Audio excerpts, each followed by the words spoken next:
है सी न्यूज भारत। मैं हूं आपके साथ आकांक्षा यादव। वक्त हो चुका है न्यूज बुलेटिन का, तो चलिए निगाह डालते इस वक्त की खास खबरों पर।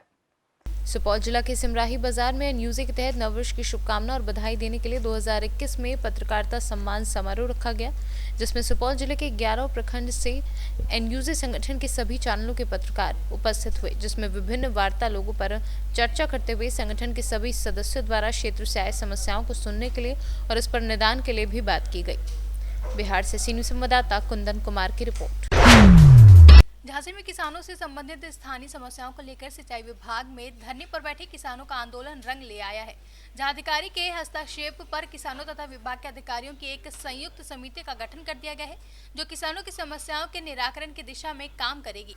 इस समिति को यह निर्देश दिए गए हैं कि 8 दिन के अंदर किसानों की सभी समस्याओं के निराकरण की दिशा में काम कर प्रतिदिन उनकी रिपोर्ट जिला प्रशासन को सौंपी जाए। वहीं राष्ट्रीय किसान रक्षा पार्टी के बैनर तले चल रहे इस आंदोलन का नेतृत्व कर रहे राष्ट्रीय अध्यक्ष गौरीशंकर बदुआ ने बताया कि सिंचाई विभाग ने विभागीय स्तर पर भी एक कमेटी का गठन किया है, जो किसानों की समस्याओं को लेकर सर्वे आदि का कार्य करेगी। कार्यक्रम आपका आज हमारा कार्यक्रम हम लोग सिंचाई विभाग में बैठे हैं।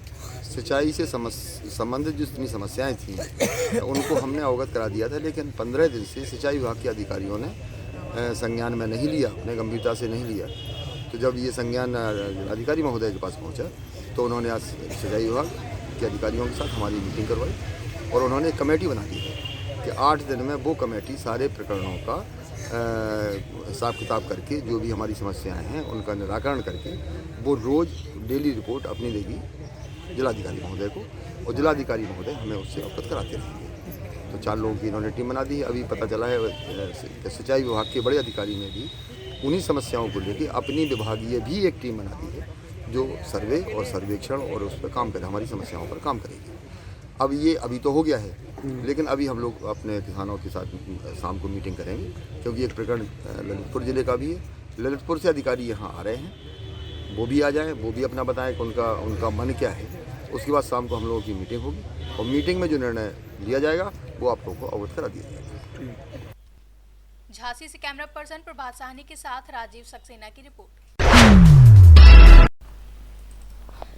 झांसी जिले में मोन्टू यादव की हत्या 6 दिसंबर को बरुआ सागर में की गई थी, लेकिन आज तक हत्यारों की गिरफ्तारी न होने पर मृतक की पत्नी और मां सहित पीड़ित परिवार के सदस्यों ने इलाइट चौराहे पर प्रदर्शन किया और फिर पैदल मार्च करते हुए एसएसपी को ज्ञापन देकर हत्यारों को शीघ्र गिरफ्तार कर फांसी देने की मांग की है।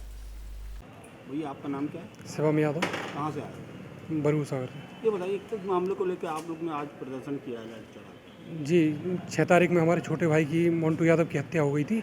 उसमें पुलिस अपराधियों को संरक्षण दे रही है और अपराधी खुलेआम घूम रहे हैं। हमें धमकियां दे रहे हैं और हमें खेतों पर जाना मुश्किल हो रहा है। क्या कह रहे हैं वो हमें जान से मारने की धमकी दे रहे हैं। वो कह रहे हैं कि मतलब एक तो मार ही दिया है, अब दूसरा बचा है उसे भी मार देंगे और तुम्हारा वंश खत्म कर देंगे। और मतलब वजह रही थी हत्या करने की? क्या कोई पहले से दुश्मनी चल रही थी? ना, ऐसी कोई दुश्मनी थी, बस उन्हें जलन होती थी और कोई दिक्कत नहीं थी। जलन बस ऐसे ही, मतलब खेती बाड़ी वाले लोग थे, हम लोग आराम से खेती कर रहे थे, उन्हें समस्या हो रही थी इस चीज़ से, और वो लोग ज़मीन कब्जा करना चाहते थे और हम लोगों ने इस चीज़ का विरोध किया, तो उन्होंने मतलब इसी को लेकर रंजिश मानने लगे और उन्होंने हत्या कर दी हमारे भाई की। कैसे की थी हत्या? गोली मार दी और फावड़े से हमला किया पैरों पे और खंडे पटक कर हत्या कर दी हमारे भाई की 6 तारीख में। और पुलिस संरक्षण दे रही है अपराधियों को, तो अपराधी खुले घूम रहे हैं, पुलिस का कोई दबाव ही नहीं है अपराधियों पे, ताकि मतलब अपराधियों पे कोई लगाम लग सके। और हमें आए दिन मतलब धमकियाँ मिलती रहती हैं इधर उधर से। तो आप लोग क्या चाहते हैं? अब हम लोग यही चाहते हैं हमारे साथ न्याय हो जाए और अपराधी मतलब गिरफ्तार हो जाए। भाई थोड़ा बताइए क्या मामला हुआ है? आप लोग झांसी इलाइट चौराहे पे धरने पे बैठे हुए हैं, मामला क्या है? बरुआ सागर में 6 तारीख को मोन्टू यादव की हत्या हुई, जिसमें आरोपी खुले घूम रहे हैं। आज तक कोई गिरफ्तार नहीं हुआ। आज 1 महीने हो चुका और हम लोग दर दर भटक रहे हैं। हर जगह हमने एप्लीकेशन भी दी, सिटी एसपी को दी और मुख्यमंत्री को पोर्टल पे भी किया, लेकिन कोई सुनवाई नहीं है आज तक। हम लोगों को रोज धमकियाँ आ रही कि हम तो लोगों की जान से मार हत्या कर देंगे। 300 तो एक ही केस लगता, जो हम पे लगा है वही लगा रहेगा। हम तो जब यह अंदर जाएंगे तब तुम्हारा खानदान मिटा देंगे। अच्छा वैसे तो बताइए किस वजह से हत्या की गई है? किस वजह से हत्या की गई है? हत्या उसमें कुछ नहीं, मोन्टू से जलते थे वो लोग, वो पहले से क्रिमिनल रहे, उनके बाप दादाओं से चली आ रही। पूरे गांव में आतंक है उनका। उनकी दादी क्रिमिनल थी, उनके बाप क्रिमिनल थे। कैलाश 3 पुश्तों से उनकी गुंडाई दमंगी चली आ रही। ये बेचारे खेती किसान आदमी थे, खेती वेती करते थे, तो ज़बरदस्ती इनकी ज़मीन हड़प ज़मीन पे कब्जा कर लिए थे। तेरा ज़मीन भी कब्जा कर लेंगे हम, तो हम मार के भगाएंगे गांव से, रहने नहीं देंगे गांव में। अच्छा भाई साहब, आपने इस समय पुलिस प्रशासन की मदद नहीं ली क्या? कुछ मदद नहीं मिल रही हमें। हम कम से कम 1 महीने से भटक रहे। कोई पुलिस उनके यहाँ जाती तो घूम घाम के भग आती, हमसे ये नहीं पूछती क्या हुआ क्या नहीं, कुछ भी नहीं। हम लोग जाते पुलिस को पास तो कुछ ये कहते यार हम कर रहे हैं, टीम घटाते पकड़ रहे हैं, लोकेशन नहीं मिल रही। आप 2 लोकेशन, हम कहाँ से लोकेशन दें? हम थोड़ी पुलिस से बढ़ के हो जाएंगे। अब क्या चाहते हैं आप? क्या चाहते हैं आप? हम चाहते न्याय चाहते हैं, हम वो पकड़ जाए, अपराधी गिरफ्तार हो जाए।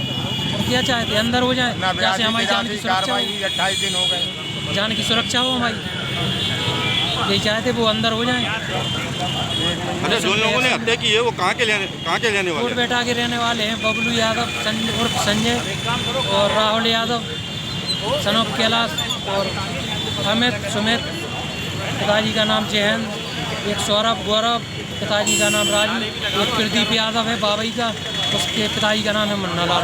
बाबई MP में पड़ता बरुआ सागर। अच्छा, ये बताएंगे किस विवाद को लेकर ये हत्या की गई? कोई विवाद नहीं है, ज़बरदस्ती की लड़ाई है। वो तो प्रदीप हमसे चलता था और ये लोग उससे मोन्टू से 1-2 बार और मारा पीटी करी। राहुल को मारा था इसके बड़े भाई की, उस चक्कर में चल रही थी, हल्की सी लड़ाई थी। एक ही परिवार के लोग ने ज़बरदस्ती मार दिया उसको। क्या नाम है आपका? हाँ, कैलाश नाम है हमारा भाई साहब। हमारे भतीजे की हत्या हो जाती है 6/12 में, 20 में 28 दिन हो चुके हैं बरुआ सागर में। श्रीमान जी, आज तक पुलिस पे उस पर ऐसी कोई कार्रवाई नहीं कर रही है जैसे हमें संतुष्टि मिल चुके। अपराधी खुलेआम घूम रहे हैं, अपराधी आए दिन धमकियां दे रहे हैं जान से मारने की, कि एक लड़का और बचा है, जब तक हम तुम्हारे उस लड़के को नहीं मार देंगे तुम्हारा हम विनाश नहीं कर देंगे, हम लोग हाजिर नहीं होंगे। अपराधी गैंग बनाए घूम रहे हैं। कहाँ आए आज आप? आज हम कप्तान साहब के पास आए हैं।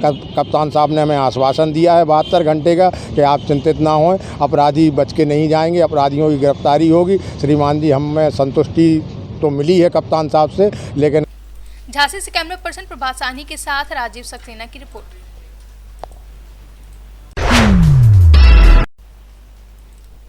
यूपी के कौशाम्बी जिले में आज समाजवादी पार्टी के शिक्षक MLC डॉक्टर मान सिंह यादव का जिले में जगह जगह स्वागत समारोह हुआ, जहां सपा नेता गुलाम हुसैन के नेतृत्व में भरवारी के सपा कार्यालय में सपा MLC डॉक्टर मान सिंह यादव का सपा कार्यकर्ताओं ने जोरदार स्वागत किया। वहीं इस मौके पर जिले के समाजवादी पार्टी के पदाधिकारी व सैकड़ों कार्यकर्ता मौजूद रहे। देखिए, पहले तो मैं इतनी बड़ी जो घटना घटी और जाहिर सी बात है कि जो उसमें हताहत हुए हैं उनके परिवार वालों पर क्या गुजरी होगी ये हम सब लोग जान रहे हैं। तो मैं अपनी संवेदना व्यक्त करता हूं। और रही बात भारतीय जनता पार्टी के क्रियाकलाप की, तो इसमें कहीं कोई दो राय नहीं है। केवल यह बंदर बांट में लगे हुए हैं और हर महत्वपूर्ण कार्य को केवल चुनावी स्टैंड बना के अपना काम कर रहे हैं।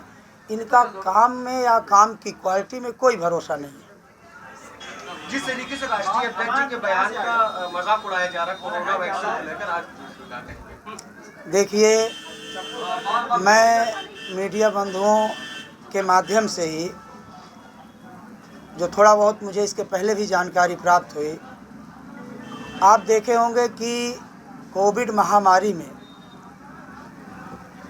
व्यक्ति हॉस्पिटल नहीं गया और उसके घर कोरोना पॉजिटिव की रिपोर्ट भेज दी गई।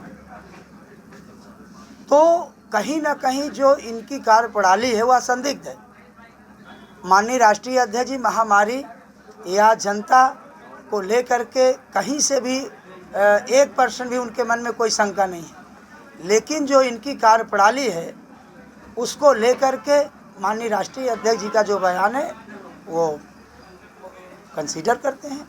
सपा किस पहलू को लेकर आगे चल रही है इस समय? देखिए, सपा का जो पहलू है उसको मैं एक लाइन में व्याख्या तो नहीं कर पाऊंगा, लेकिन इतना मैं ज़रूर कहूँगा कि माननीय अखिलेश यादव जी की जो नीतियाँ थी, जो कार्य थे, चाहे वो 100 डायल हो, चाहे 108 एम्बुलेंस हो, चाहे महिला सुरक्षा को लेकर 1090 हो, चाहे गरीबों को पेंशन देने का मुद्दा रहा हो, चाहे रोज़गार का मुद्दा रहा हो, चाहे आप देखे होंगे कि लगभग प्रदेश की सभी ज़िलों को 4 लेन से जोड़ने का, अभी आप मैं जहाँ ये इंटरव्यू दे रहा हूँ, आप खुद इसके प्रमाण के तौर पर देख सकते हैं कि मंझनपुर को 4 लेन से उन्होंने जोड़ने का काम किया।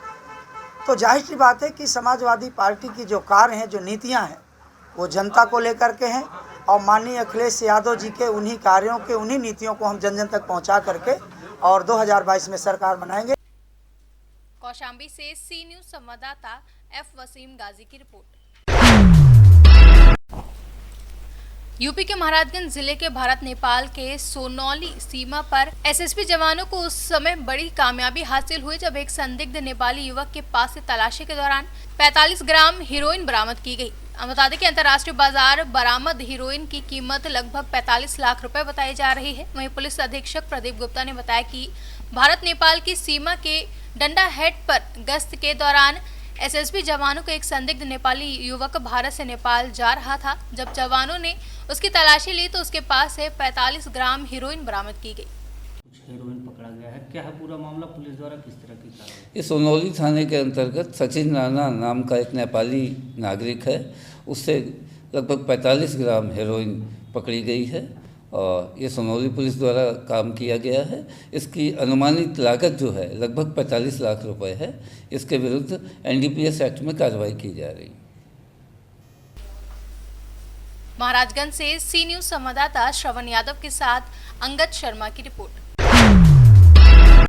महाराजगंज जिले के नौतनवा में नगरपालिका के सफाई कर्मचारी मोहम्मद सिद्दीकी के सेवानिवृत्त होने पर आज जलकल कार्यालय में विदाई समारोह आयोजित की गई, जिसमें मुख्य अतिथि नौतनवा नगरपालिका अध्यक्ष गुड्डू खान ने सेवानिवृत्त कर्मचारी को माल्यार्पण कर व अंगवस्त्र देकर सम्मानित किया। महाराजगंज से सी न्यूज संवाददाता श्रवण यादव की रिपोर्ट। फिलहाल के लिए न्यूज बुलेटिन में बस इतना ही। देश और दुनिया की तमाम बड़ी खबरों के लिए जुड़े रहे सी न्यूज भारत के साथ। हर खबर आपके साथ, आपके हाथ।